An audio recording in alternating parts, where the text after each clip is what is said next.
Hello everyone, my name is Alex and I'm a senior nursing major here at Bloomsburg University, and today I will be talking about virtual reality and its implications for emergent media for my Emergent Media 120 class. So, virtual reality is a computer-based system that allows the user to immerse themselves in a virtual world and block out external stimuli. The first I saw of this technology was on the boardwalk. So it's an entertainment device. People can pay and put on this helmet and play games in virtual reality. Um, and my brother actually has a VR set. So, a little bit about the history of VR, and then we'll get into some ethical problems that it might have. So, some of the history. In 1939, the first thing to kind of resemble virtual reality was the Viewmaster. That was the device that you held up to your head and you clicked through pictures.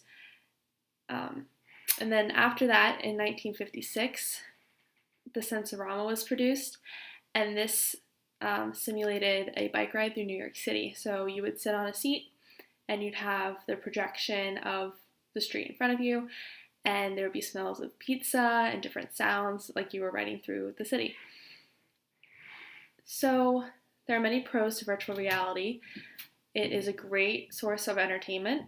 You can be creative with it, you can draw, you can build, you can socialize, you can have an avatar and talk with other people over different platforms.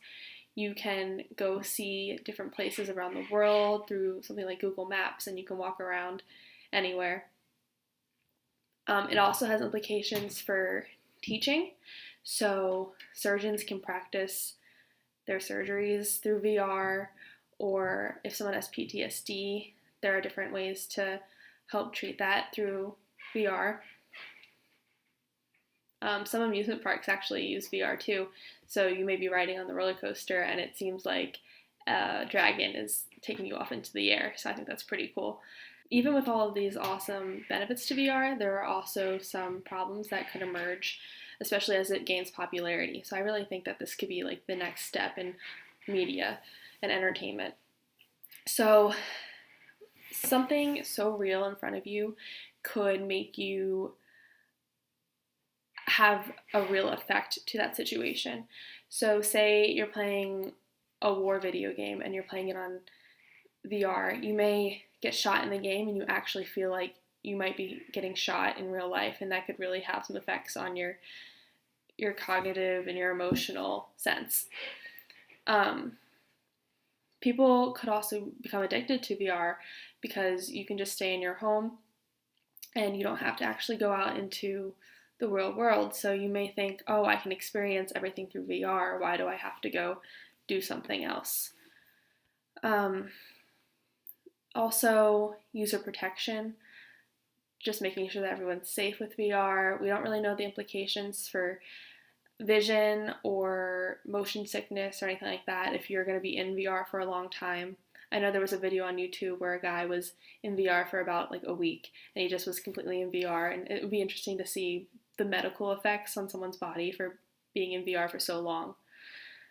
There could also be virtual crimes or trauma. I read one article that said that they may start to use VR for questioning people and possibly torture.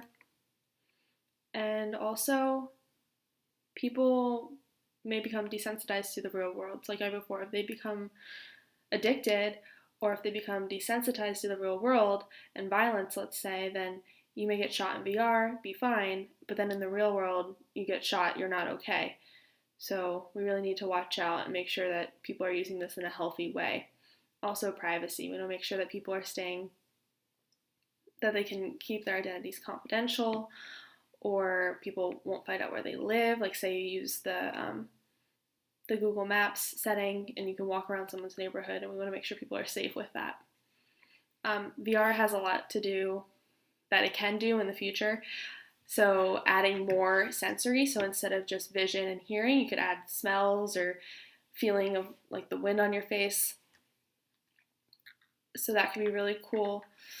And I think VR has a lot of potential for the future, and we just need to make sure that any potential problems, we work them out before it becomes a really big source of media in our society.